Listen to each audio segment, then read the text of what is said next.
music director Nitish एक है छोट छोरी बड़ा अच्छा खेलहार गे जाने छियो कता कता छतु हर जगह गे हमारा से पंगा ने लिए झूठे बेकार गे कोइल देबो पोल त हो जतो घर में मार गे नैहर में धान जे लूटे बही कुहार में हतारा के की देखिए भी ससुरार में एक है छोट छोरी बड़ा खेलहार गे जाने छियो कता कता छतु हर जगह गे हमारा से पंगा ने लिए झूठे बेकार गे बोले देबो बोल त हो जतो घर में मार गे नैहर में धान जे लूटे बही कुहार में हतारा के की देखिए भी ससुरार में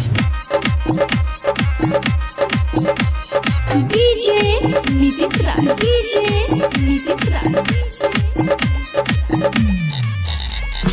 मंगुरा नवादा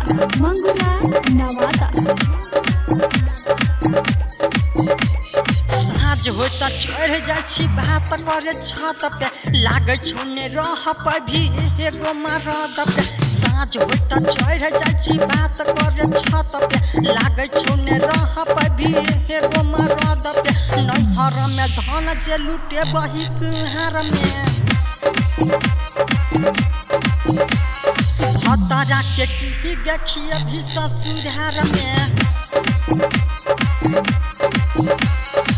एक है छोट छोरी बड़ा खेलहार गे जाने छियो कता कता छतु हर जगह गे हमारा से पंगा ने लिए झूठे बेकार गे बोले देबो बोल त हो जतो घर में मार गे नैहर में धान जे लूटे बही कुहार में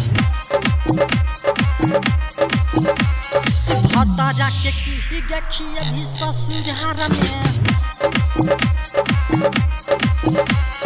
डीजे नीतीश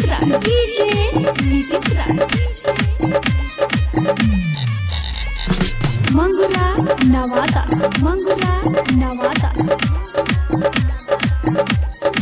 हमारा तो ठीक न तोहर चाल लागे छौ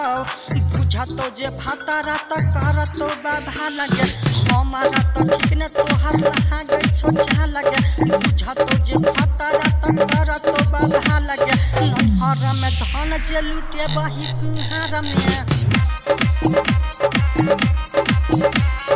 हतारा के की देखिए भी ससुरार में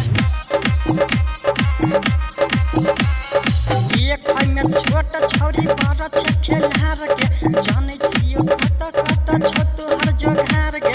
हमारा से पंगा ने लिए झूठे बेकार गे बोले देबो बोल त हो जतो घर में मार गे नैहर में धान जे लूटे बही कुहार में हतारा के की देखिए भी ससुरार में